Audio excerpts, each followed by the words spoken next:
Thank you so much. And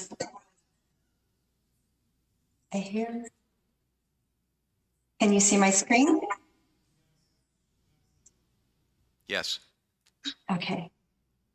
I hear a little bit of an echo, so I'm not sure if that's on your end too. But thank you so much, John, for making the introduction.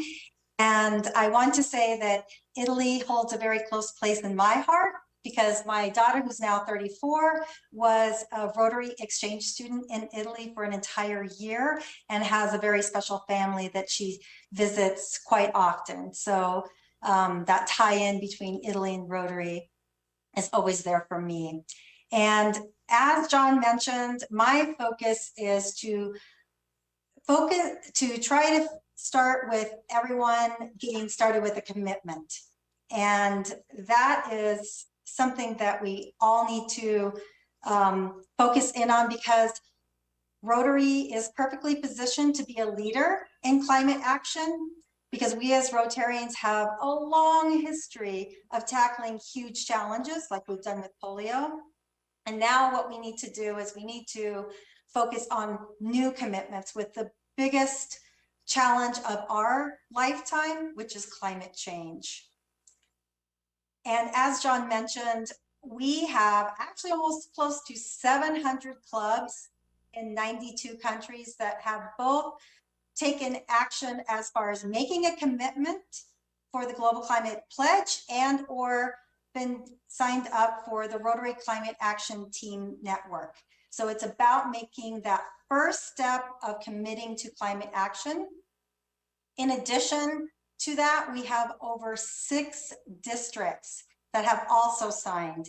And some of these districts also were able to get many of their Rotary clubs to sign the Global Climate Pledge, as well as getting individuals to sign the pledge, because we have one for an organization and or business government to sign, as well as one specifically for an individual. So why do we start with the pledge? Why do we start, what are some of the challenges within the climate crisis, and why have we as civil society not started to take the amount of action that we should have already? And so some of those just are addressed here. There we have, this issue is pretty scary. We started out by seeing some of the challenges of 2022 of what's been taking place. And so that fear sometimes leads to paralysis. So we just take no action if we're so overwhelmed and filled with fear. There's also a lot of ignorance around what to do. So if I don't know what to do, then I feel hopeless as far as where to even begin. And I know in our country, in the United States, along with some others, this is a polarizing topic for whatever reason. And with that, unfortunately, there's a lot of misinformation. In addition, there's more problems of we're just not taking action fast enough. We hear that all the time. There's limited population engagement. Again, going back to civil society and saying, why haven't we started? And there's such a small fraction of us that have begun, even though we're getting started now. And we really aim to get a very large portion of that. And this is a very complex topic. It's not something that you're just having around the dinner table at night. So the pledge is something that's very simple. We see this as very positive. We try to, be very open about what the challenges are, but we also want to make it engaging and friendly and achievable. And we have very clear action items that each person or each group take. So it's not a guessing game. You want to know exactly what you're going for and what you're aiming for. And we're very inclusive and diverse. We have people who are 101 years old all the way down to 8 years old that have taken the pledge from all over the world. We're fast. We want to make sure that we keep hearing this over and over as far as we need to move faster. So we've set very high goals to move within at least the next couple of years to get people to at least make a commitment. And we have a goal of reaching at least 1/4 of the world's population. That's why Rotary, we're all so important in this movement. And with the pledge, it's very easy to get started. We know that climate is a complex issue, but we have to start with the basics. So we've tried to make it easier to allow for greater engagement. And so many people ask, well, who cares about a pledge? We need to start taking action right away. So like, let's not mess around with something like a pledge. But studies have shown that people who pledge act. And we know that we need them to act. And we know that we need them to stick to that action. That pledge is a formal promise to change our behavior. And when we couple that with working within a group like we have with Rotary, that amplifies that commitment. We are twice as likely to stick to that commitment if we're doing it in a group setting like Rotary or a business or any other organization. And those commitments lead to action, which is exactly what we need. And studies have shown, again, if you pledge prior to making that action, taking that action, you have an 80% probability of sticking to your commitment. We all know we can have problems sticking to our own commitments, you know, as we come up upon New Year's Day and we have all kinds of commitments. But again, this is a formal commitment that we're making on an individual basis as well as an organizational basis. Again, 2 billion people to take the pledge. And it's not about just taking the pledge because we need them to lead into action. So our goal is, we're already partnering with Rotary clubs. We have that 700 clubs in 92 countries.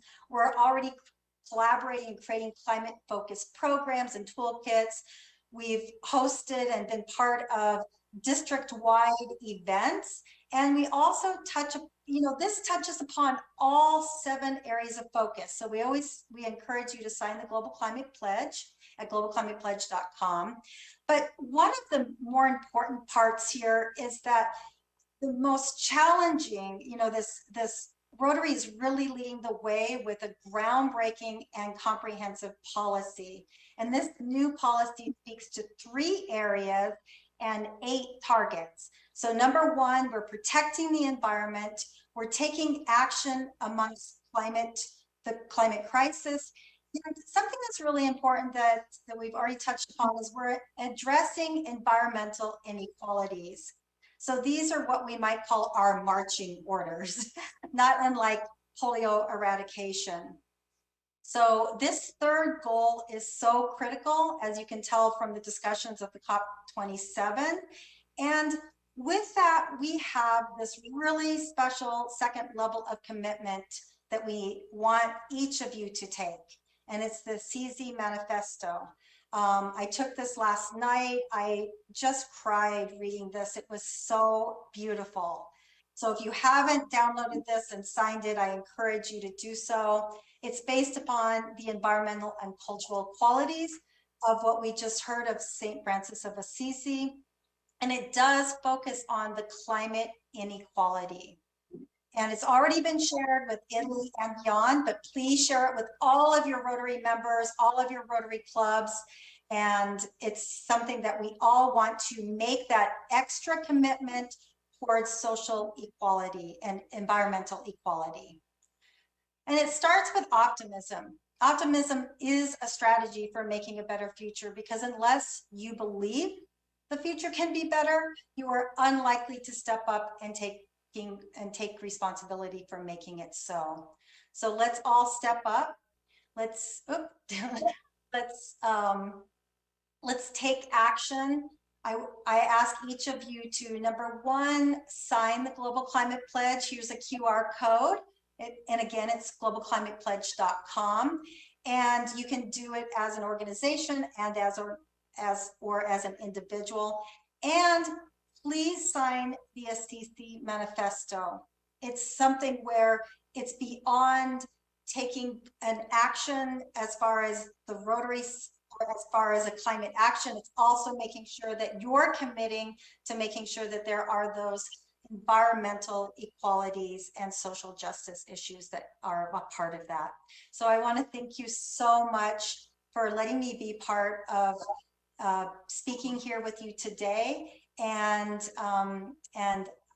you have the most amazing speakers coming up. I'm so honored to be here, and thank you so very much.